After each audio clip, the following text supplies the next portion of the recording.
आज हम लोग टॉपिक पढ़ेंगे इंडियन पॉलिटी में स्टेट्स रीऑर्गेनाइजेशन कमीशन का। ठीक है, तो पिछले क्लास में हम लोगों ने देख लिया था कि इंडिया देशी रियासतों से यानी कि प्रिंसली स्टेट्स को कैसे भारत में विलय किया गया था। बाद में फिर हम लोगों ने देखा जम्मू कश्मीर, हैदराबाद और जूनागढ़ की कहानी की वो कैसे मर्ज हुए। तो जम्मू कश्मीर कैसे मर्ज हुआ इंडिया में? बाय इंस्ट्रूमेंट ऑफ एक्सेशन, यानी कि विलय पत्र पर हस्ताक्षर करके, साइन करके। हैदराबाद कैसे भारत संघ में शामिल हुआ? बाय मिलिट्री एक्शंस, ठीक है, सेना द्वारा। और जूनागढ़ बाय रेफरेंडम, जनमत संग्रह द्वारा। तो ये तीन अलग अलग आपके क्या थे? इस प्रकार जितने भी देशी रियासत थे उनका भारत संघ में विलय हो गया।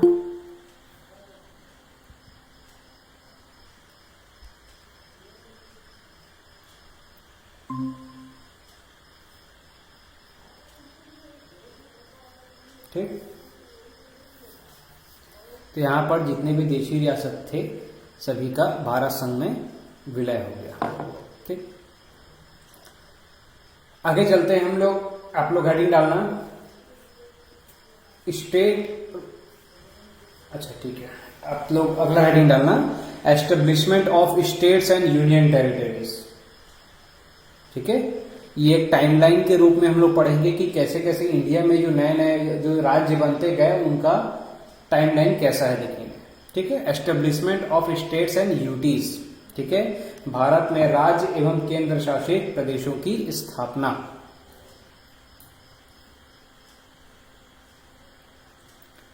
ठीक, तो देखिए कहानी शुरू होती है कहां से? 1912 से। तो 1912 की इस कहानी शुरू होने के साथ मैं आपको एक कहानी बताता हूं। ठीक है, देखो 1912 और 1911 का जो समय था वो बहुत इंपॉर्टेंट समय था। ठीक है, तो देखो 1911 में इंडिया के जो वाइस रॉय थे, यानी कि उस समय इंडिया के राष्ट्रपति का जो पद था वो वाइस रॉय का पद होता था, ये समझ लो। 1911 में इंडिया के वाइस रॉय थे कौन? लॉर्ड हार्डिंग द्वितीय। ठीक है, लॉर्ड हार्डिंग टू इंडिया के वाइस रॉय थे। कब? 1911 में। ठीक है, 1911 में ये क्या थे? वाइस रॉय थे। इसी समय, ठीक है, इसी समय ब्रिटेन के जो प्रिंस थे उस समय, ठीक, उस समय जो ब्रिटेन के प्रिंस थे वो क्या किए थे? इंडिया दौरे पर आ रहे थे।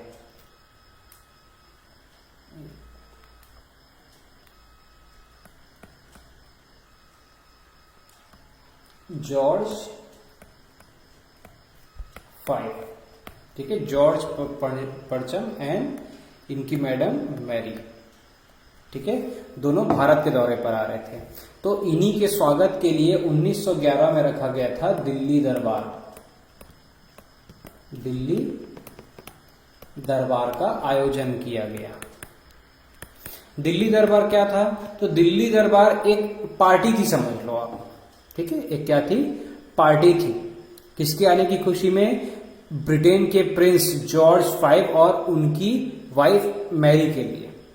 ठीक, तो 1911 में लॉर्ड हार्डिंग ने अपने प्रिंस और उनकी वाइफ के आने की खुशी में मुंबई में, उस समय बॉम्बे था, मुंबई में गेटवे ऑफ इंडिया का निर्माण करवाया। गेटवे ऑफ इंडिया का निर्माण करवाया। तो इंडिया में गेटवे ऑफ इंडिया का निर्माण क्यों हुआ था? क्योंकि जॉर्ज 5 आ रहे थे अपनी फैमिली के साथ इंडिया में। तो वो तो जहाज से आते थे, तो जहाज से जब जैसे ही उतरेंगे तो भाई इंडिया गेट से अंदर होंगे, तो उनकी खुशी के लिए बनाया गया था क्या? Gateway of India. ठीक, और भाई लॉर्ड हार्डिंग का भी कोई इच्छा होगी कि भाई मैं सबके लिए करूंगा तो मेरे को भी कुछ मिलेगा, इसलिए उसने किया। ठीक है, और उसके बाद गेटवे ऑफ इंडिया के बाद वो कहाँ आया? दिल्ली आया। कौन? जॉर्ज 5 अपनी मैडम मैरी के साथ। ठीक है, और वहां पर इंडिया की तरफ से, ठीक, रविंद्रनाथ टैगोर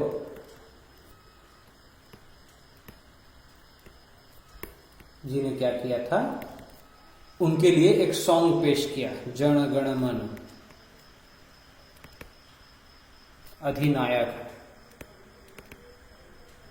ठीक है, अधिनायक है जो आज हमारा नेशनल एंथम है, ठीक है। तो उसने अधिनायक यानी कि नायक मतलब हीरो बताया किसको, लॉर्ड हार्डिंग को, और इस प्रकार से वहां पर क्या हुआ, चीजें शुरू हुई, ठीक है। तो इस भाई गाना वाना पेश किया गया उनके आने की खुशी में इंडिया वालों ने, तो उन्होंने इंडिया से यहाँ पर ये सभी चीज आयोजन से खुश होकर, ठीक है, इंडियंस के एक ग्रुप को भाई कहा कि भाई बताइए आप क्या क्या चाहते हैं। तो बहुत सारी डिमांड रखी गई इंडिया की तरफ से, जिनमें से सबसे इंपॉर्टेंट डिमांड थी कि जो लॉर्ड कर्जन ने 1905 में बंगाल को डिवाइड किया था, बंगाल को डिवाइड किया था, और बंगाल को डिवाइड करने के बाद ईस्ट बंगाल और वेस्ट बंगाल ये दो राज्य बना दिए थे, ठीक है। जिसमें जो वेस्ट बंगाल था वो हिंदू मेजोरिटी वाला यानी कि हिंदू बहुल राज्य था, और जो पूर्वी बंगाल था जो आज बांग्लादेश है वो मुस्लिम बहुल राज्य कहलाएगा। तो इस प्रकार से ब्रिटिशर्स ने क्या किया था, 1905 में इंडिया में हिंदू और मुसलमान की एकता को तोड़ने के लिए दोनों के लिए अलग अलग राज्यों की स्थापना कर दी, और बताया कि भाई प्रशासनिक कार्यों के कारण हमने ऐसा किया है, बट वो साफ तौर पर दिख रहा है कि ये धार्मिक आधार पर किया गया है, ठीक है। तो इंडिया की जो कम्युनिटी थी उन्होंने क्या किया, लॉर्ड हार्डिंग के सामने बात रखी कि भाई ये जो बंगाल डिवाइड करने का जो तरीका किया गया है ये बहुत गलत तरीका है, ठीक है, तो इसको आप क्या करा दो, कैंसिल करा दो। तब जॉर्ज V ने ये सब देखे, उनको खुशी भी हुआ, तो इसीलिए उसने क्या किया, द पार्टीशन ऑफ बंगाल को क्या करवा दिया, कैंसिल करवा दिया। किसने करवाया, लॉर्ड हार्डिंग ने। तो पार्टीशन ऑफ बंगाल हुआ कब था, 1905 में, और कैंसिल कब हुआ, 1911 में कैंसिल कर दिया गया, ठीक। इसी के साथ और भी कुछ घोषणाएं की गई। क्या क्या घोषणा की गई, इंडिया की जो कैपिटल थी, इंडिया की जो राजधानी थी उस समय कोलकाता थी, तो इंडिया की राजधानी कोलकाता से ट्रांसफर करके क्या किया गया, दिल्ली कर दिया गया। तो भारत की राजधानी दिल्ली सबसे पहली बार कब बनी थी, 1912 में बनी। भाई घोषणा 11 में हो गई थी, 1911 हो गई थी, पर करते करते 12 हो गया, ठीक है। तो 1912 में इंडिया की कैपिटल क्या हो गई, कोलकाता से दिल्ली ट्रांसफर हो गई, ठीक। साथ साथ इंडिया की कम्युनिटी ने कुछ और भी डिमांड रखी अपनी अपनी, कि भाई ये डिमांड है हमारी, ऐसी डिमांड है। तो उनकी डिमांड थी कि भाई कुछ राज्य जो हैं तो उनका जो कल्चर, रहन सहन अलग अलग है, तो इसीलिए इंडिया में लैंग्वेज बेसिस पे, भाषाई आधार पर, कल्चरल बेसिस पे क्या किया जाए, उन राज्यों को अलग अलग दर्जा दिया जाए, यानी कि राज्यों का बंटवारा किया जाए, ऐसा बात रखा गया था, ठीक। तो इसी के कारण 1912 में असम,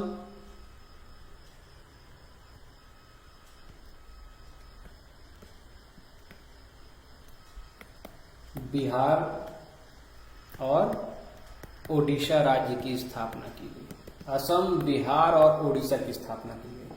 तो भाई आज जो आप अपना नॉर्थ ईस्ट एरिया पूरा देखते हो वो सभी बंगाल में आता था। पूरा आज का हमारा पूरा नॉर्थ ईस्ट, बांग्लादेश, इंडिया का जितना आपको ईस्टर्न साइड दिखता है ना, ईस्टर्न या नॉर्थ ईस्टर्न जो साइड जो दिखता है वो सभी क्या कहलाता था, बंगाल कहलाता था।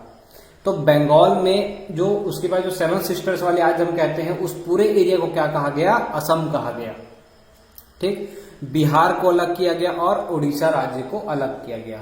तो ये तीनों राज्य 1912 में बने, और किस आधार पर बने, भाषाई आधार पर बने, याद रखना, भाषाई आधार पर बने, on the basis of language. क्योंकि देखो आप असम का देखोगे, बिहार का देखोगे और उड़ीसा, तीनों के कल्चर्स, रहन सहन, भाषा, बोली, सब चीज टोटल डिफरेंट है, ठीक है। इसीलिए they are form according to their languages, ठीक। तो 1912 में तीन राज्य बने, असम, बिहार और उड़ीसा। ये तीनों राज्य किससे अलग होकर बने, यानी कि इसके मदर स्टेट कौन से थे, बंगाल था। ठीक है, तो बंगाल से असम, बिहार और उड़ीसा का क्या हुआ, पार्टीशन हुआ। ठीक, यहां पर एक चीज मैं और बता दूं आप लोग को कि इसके साथ साथ कुछ और भी अच्छी चीजें हुई। ठीक है, गुरुदेव रविंद्रनाथ टैगोर को भाई यहाँ पर इंडिया को कुछ चीजें मिली, इंडिया के लिए अच्छा हुआ, पार्टीशन रद्द हुआ, तो भाई हो सकता है इससे खुश होकर इन्होंने 1912 में एक किताब लिखी जिसका नाम था गीतांजलि। ठीक, गीतांजलि। और गीतांजलि के लिए ही 1913 में रविंद्रनाथ टैगोर फर्स्ट इंडियन बने जिनको लिटरेचर के लिए यानी कि साहित्य के लिए नोबेल पुरस्कार दिया गया। तो ये भारत के सबसे पहले व्यक्ति बने जिनको नोबेल प्राइज मिला था। कौन, रविंद्रनाथ टैगोर। ठीक है, कब मिला था, 1913 में। किस किताब के लिए मिला, तो गीतांजलि किताब के लिए मिला। ठीक है, 1912 में उन्होंने गीतांजलि किताब लिखी और 1912 में गीतांजलि किताब लिखने के लिए इनको 1913 में नोबेल प्राइज दिया गया। और नोबेल प्राइज कौन सब्जेक्ट में मिला था, लिटरेचर में मिला था। ठीक, और ये फर्स्ट इंडियन हुए जिनको नोबेल प्राइज मिला था। ठीक, कब, 1913 में। तो ये था दिल्ली दरबार और उसमें की गई घोषणाएं। तो आपको जनगण मन याद रखना है, लॉर्ड कर्जन का बंगाल डिवीजन कैंसिल हुआ, ये याद, रद्द किया गया, ये याद रखना है। इंडिया की कैपिटल कोलकाता से दिल्ली ट्रांसफर की गई, ये याद रखना है। गीतांजलि और नोबेल प्राइज चीजें याद रखनी है। ठीक, अब देखो यहां पर असम, बिहार और उड़ीसा की स्थापना तो हो गई कब, 1912 में। पर आप ये भी देखो कि क्या सिर्फ इतने ही राज्य थे जो भाषाई आधार पर अपने अलग राज्य की स्थापना के लिए लड़ रहे थे, नहीं। तो भाई ऐसे बहुत सारे राज्य थे जो भाषा के आधार पर अलग होना चाहते थे। जैसे छत्तीसगढ़ भी क्या था, मध्य प्रदेश राज्य से अलग होना चाहता था। तभी तो 1905 में पंडित सुंदरलाल शर्मा जी ने क्या किया था, छत्तीसगढ़ के नया मैप बनाया था। ठीक है, वर्तमान वाला मैप बनाया था 1905 में, यानी कि उस समय भी छत्तीसगढ़ बनने की कवायद शुरू हो चुकी थी। ठीक, 1920 में अब भाई बहुत सारे राज्य भी बोलने लगे यार असम, बिहार, उड़ीसा को बनाया हो, हमारा भी राज्य बनाना चाहिए। तो इसी के लिए 1920 में उनकी मांग को देखते हुए, ठीक है, इलाहाबाद हाई कोर्ट जज की अध्यक्षता में एस के धर समिति की स्थापना की गई। एस के धर, ठीक है, ये कौन थे, इलाहाबाद हाई कोर्ट के जज थे। तो इलाहाबाद हाई कोर्ट के जज की अध्यक्षता में एस के धर की अध्यक्षता में एक समिति का गठन किया गया। इस समिति का कार्य क्या था कि भाषाई आधार पर भारत में राज्यों का विभाजन किया जाना सही है या नहीं। ठीक है, तो एस के धर कमेटी की स्थापना कब हुई, 1920 में। बाद में इन्होंने उसी समय ही कहा था कि भारत में अभी भारत अपने नेशनल मूवमेंट के लिए लड़ रहा है। ठीक है, आजादी के लिए लड़ रहा है। तो अभी इस वक्त भाषाई आधार पर या किसी भी आधार पर भारत का विभाजन करना सही नहीं होगा, और इन्होंने इसका खंडन किया। ठीक, इसके बाद भारत की आजादी के बाद 1947 में एक और कमेटी बनती है जिस कमेटी का नाम था जेवीपी कमेटी। ठीक है, JVP committee established to verify the demand of the new states. जेवीपी समिति की स्थापना की गई जिसका कार्य भारत में भाषाई आधार पर नए राज्यों की स्थापना से संबंधित था। ठीक, इसमें जेवीपी का मतलब है जवाहरलाल नेहरू, उस समय बाद में प्राइम मिनिस्टर बनते इंडिया के। ठीक, वल्लभ भाई पटेल,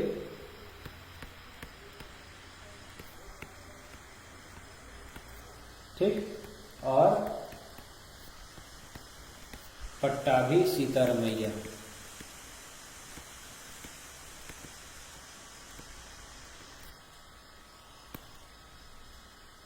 ठीक। तो इनकी अध्यक्षता में, जेवीपी की अध्यक्षता में कमेटी का गठन हुआ। ठीक। This committee refuses the demand for the separation of states according to the language speaks, यानी कि इस समिति ने भाषाई आधार पर राज्यों के बंटवारे संबंधित विधेयक को मना कर दिया कि भाई ऐसा नहीं हो सकता। अभी भारत आजाद हुआ है तो भारत के लिए हमने बहुत सारे सपने देखे हैं कि भारत ऐसा होगा वैसा होगा, तो अभी से अगर हम इसका बंटवारा शुरू कर दें वो भी भाषाई आधार पर, तो ये तो भारत की एकता को कमजोर कर देगा। तो इस आधार पर जेवीपी समिति ने भी भाषाई आधार पर राज्यों के बंटवारा को मना कर दिया। ठीक।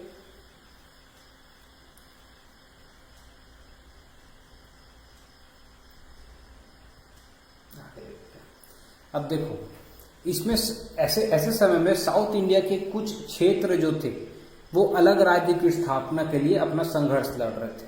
ठीक है। और इसी समय में 1952 में आज के वर्तमान के तमिलनाडु में तमिल भाषा बोली जाती है और आज के आंध्र प्रदेश में तेलुगु भाषा बोली जाती है। तो तमिल और तेलुगु भाषाएं जो जनता थी उनके बीच में अलग अलग राज्यों के बंटवारे संबंधित विवाद चल रहा था। ठीक है। और उसी में इंडिया के एक फ्रीडम फाइटर का नाम आता है जो ये कहते भी थे कि भाषाई आधार पर राज्यों का बंटवारा कर देना चाहिए, जिनमें एक नाम है पोट्टी श्री रामुलु। ठीक है। इनके आंदोलन करने का उद्देश्य था कि तमिल भाषाई राज्यों से तेलुगु भाषाई राज्यों को अलग करना चाहिए, यानी कि इन्होंने आंध्र प्रदेश राज्य की स्थापना की मांग की। ठीक है। और ये पहले यूनियन लीडर भी रहे थे आंध्र प्रदेश में। ठीक है। फार्मर यानी कि किसान नेता थे। कभी एग्जाम में पूछा तो ध्यान रखना, ये आंध्र प्रदेश के पूर्व किसान नेता थे। कौन? Potti Sri Ramulu. And he has decided to form a state for Telugu speaking language, therefore they started a 56-day hunger strike. और इन्होंने 56 दिन का हंगर स्ट्राइक, भूख हड़ताल शुरू कर दी। 56 दिन का नहीं, मतलब उन्होंने भूख हड़ताल शुरू कर दी और 56 दिन बाद, लगातार भूख हड़ताल के बाद 56वें दिन के बाद इनकी मृत्यु हो जाती है। 15 दिसंबर 1952 को इनकी मृत्यु हो जाती है। अब देखो भाई, एक बड़ा नेता जो एक चीज की डिमांड कर रहा है पब्लिकली और उस डिमांड करते करते उनकी डेथ हो जाती है, तो ये एक बहुत बड़ा क्या हो जाता है, बात हो जाता है। और इसी के कारण वहां पर माहौल बिगड़ जाता है। और इस बिगड़ते हुए माहौल को देखकर भारत सरकार अनाउंसमेंट करती है 1953 में कि नए राज्य आंध्र प्रदेश राज्य की स्थापना की जाएगी। ठीक है। भले इनकी डेथ के बाद, पर इनके डेथ के कारण ही, यानी कि इनके कारण ही आंध्र प्रदेश राज्य अस्तित्व में आया। तो आंध्र प्रदेश राज्य की स्थापना कब हुई? 1 अक्टूबर 1953 को आंध्र प्रदेश राज्य की स्थापना होती है। तो स्वतंत्र भारत में भाषाई आधार पर सबसे पहले किस राज्य की स्थापना होती है, ऐसा प्रश्न आपके सामने आएगा। स्वतंत्र भारत में सबसे पहली बार भाषाई आधार पर किस राज्य की स्थापना हुई? तो आपको याद रखना है 1 अक्टूबर 1 अक्टूबर 1953 को आंध्र प्रदेश राज्य की स्थापना होती है, जिसका सबसे बड़ा श्रेय किसको जाता है? पूर्व किसान नेता पोट्टी श्री रामुलु को। ठीक है। कितने दिन का अनशन किए थे ये? 56 दिन का अनशन किए थे। ठीक। In independent India which state form according to which is the first state form according to the language speaks. तो कौन है? आंध्र प्रदेश। 1 अक्टूबर 1953। ठीक। अब देखो भाई, इनको भी मिल गया, इनको भी नया राज्य मिल गया, नया राज्य बन गया करके।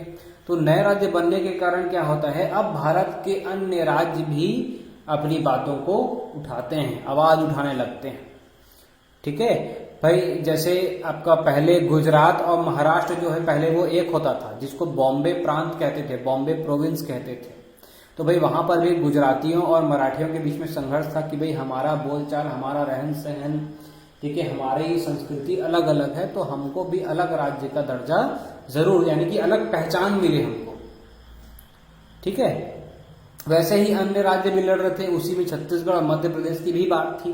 तो ऐसी बहुत सारी चीजों के लिए, मतलब राज्यों के लिए भाषाई आधार पर विभाजन के लिए बात होने लगी, ठीक। और इसी बात को देखते हुए 1953 में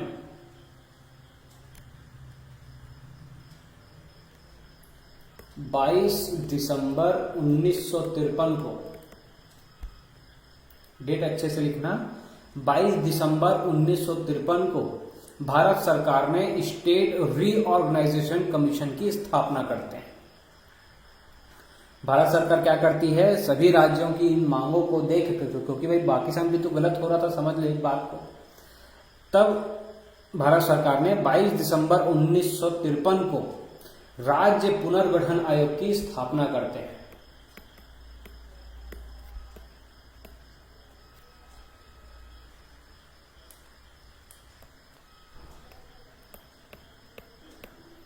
राज्य पुनर्गठन आयोग की स्थापना किया जाता है कब, 22 दिसंबर 1953 को, ठीक है। राज्य पुनर्गठन आयोग की स्थापना होती है न्यायमूर्ति फजल अली की अध्यक्षता में। फजल अली के, ये है फजल अली की अध्यक्षता में राज्य पुनर्गठन आयोग की स्थापना 22 दिसंबर 1953 को होती है। स्टेट रीऑर्गेनाइजेशन कमीशन की स्थापना होती है, ठीक है। इस आयोग में कुल 3 सदस्य होते हैं, टोटल 3 लोग होते हैं, जिनमें एक अध्यक्ष होगा, ठीक। अब बाकी अध्यक्ष कौन था, फजल अली थे, ये है फजल अली, ठीक। और 2 लोग और थे, कौन, हृदयनाथ कुंजरू और के.एम. पणिक्कर। के.एम. पणिक्कर और हृदयनाथ कुंजरू, ठीक है, 2 मेंबर और एक अध्यक्ष, कौन, फजल अली। इन 3 सदस्यों की एक समिति बनाई गई, जिसको राज्य पुनर्गठन आयोग नाम दिया गया था 1953 में, ठीक। इस समिति ने 2 साल बाद 30 दिसंबर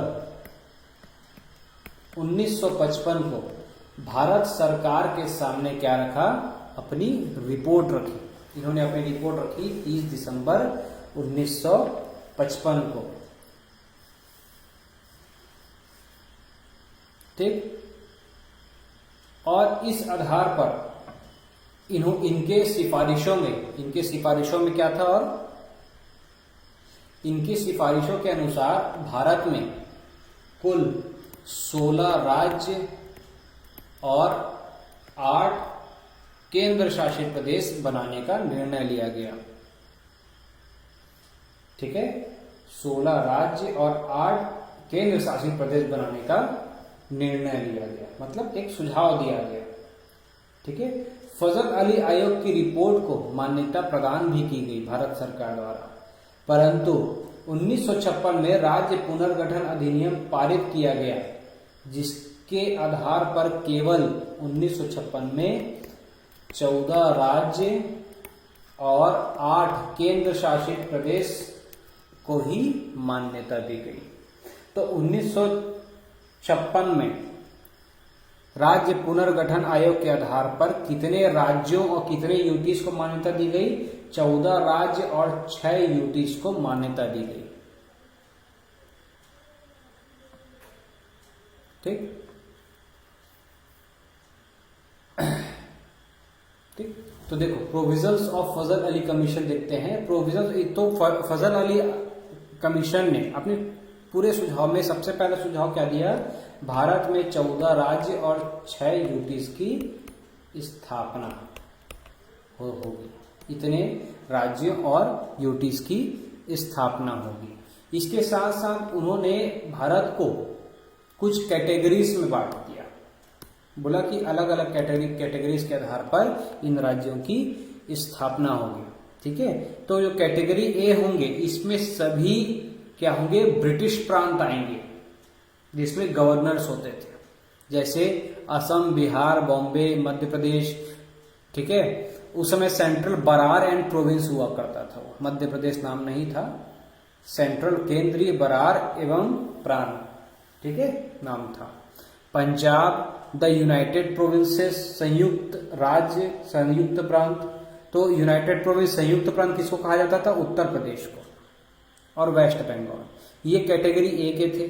कैटेगरी बी में जितने भी प्रिंसली स्टेट्स थे विथ लेजिस्लेचर, यानी कि जिनकी अलग से अपनी विधायिका होती थी, वो थे जैसे हैदराबाद, जम्मू कश्मीर, मध्य भारत के पूरे एरिया, मैसूर, पटियाला, पूर्वी पंजाब।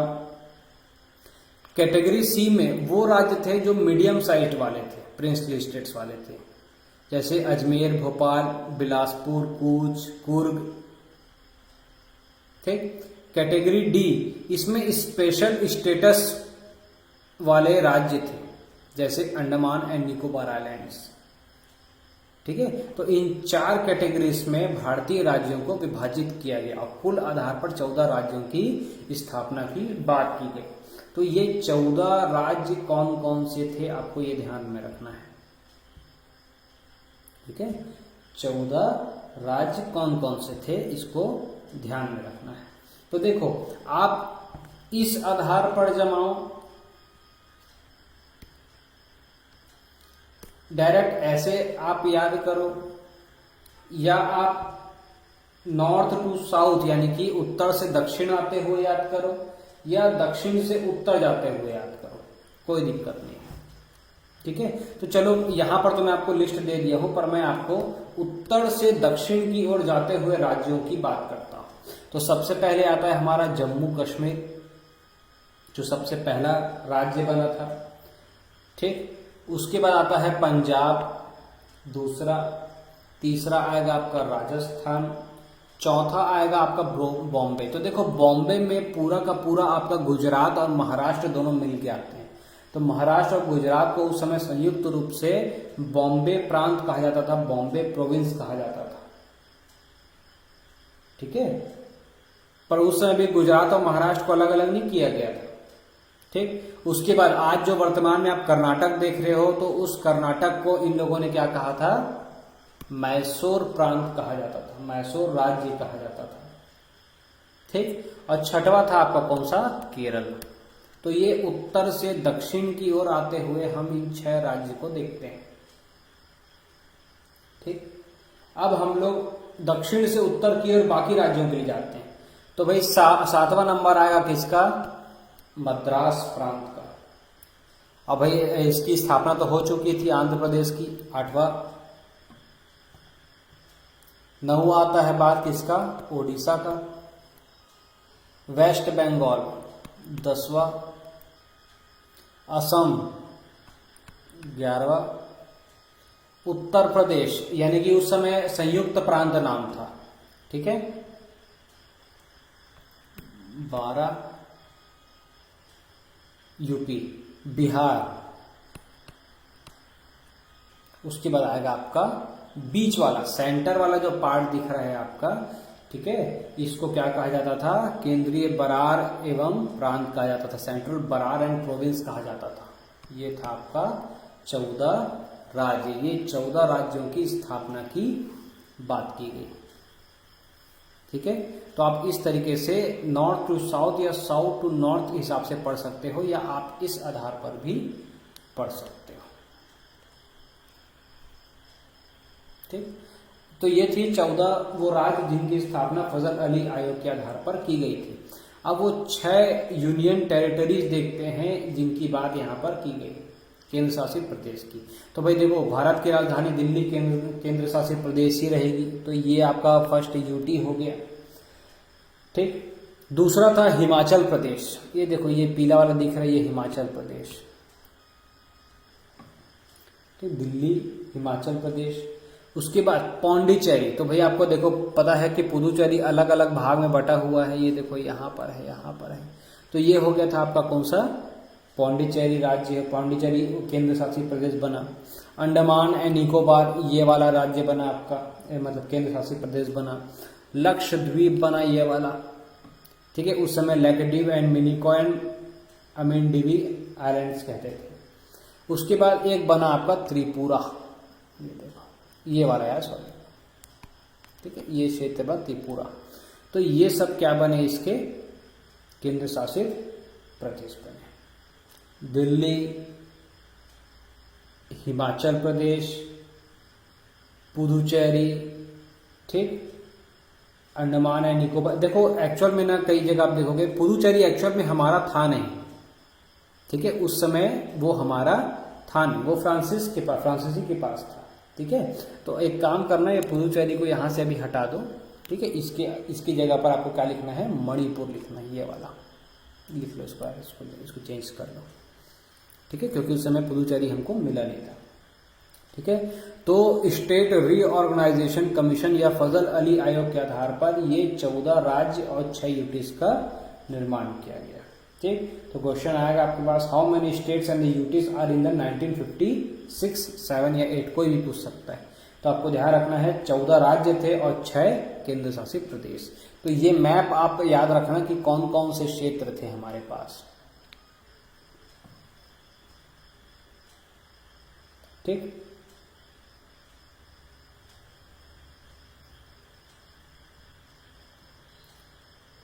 अब देखो ये 14 राज्य तो बन गए। अब 1956 के बाद से कहानी शुरू होती है बाकी राज्यों की स्थापना की, ठीक। तो अगला हेडिंग आप लोग डालोगे, from 14 to 28 states and from 6 to 8 UTs की कहानी, यानी कि 14 राज्यों से 28 राज्य बनने तक का सफर और 6 केंद्र शासित प्रदेशों से पहले 9 फिर 8 केंद्र शासित प्रदेश बनने का सफर, ठीक। तो सबसे पहले शुरू करते हैं, ठीक, भारत के 15वें राज्य की स्थापना से संबंधित। तो देखो फजल अली आयोग के आधार पर इन राज्यों की स्थापना के बाद भारत में अलग अलग राज्यों के बीच में लगभग समझ लो संघर्ष छिड़ गया कि भाई हमारे साथ ऐसा क्यों किया गया, ठीक है। तो बहुत सारे राज्य भी बोलेंगे कि भाई हमको अलग किया जाए, हमको अलग किया जाए। तो इसी के कारण आफ्टर 4 इयर्स, 4 साल के बाद 1 मई 1960 को, 1 मई 1960 को, ठीक है, बॉम्बे प्रोविंस को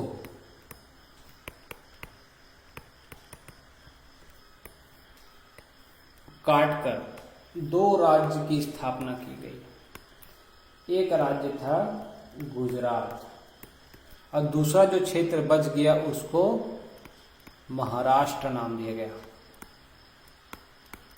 महाराष्ट्र नाम दिया गया। तो गुजरातियों के लिए गुजरात और मराठियों के लिए महाराष्ट्र राज्य की स्थापना की गई, ठीक है, 12वें संविधान संशोधन के अनुसार,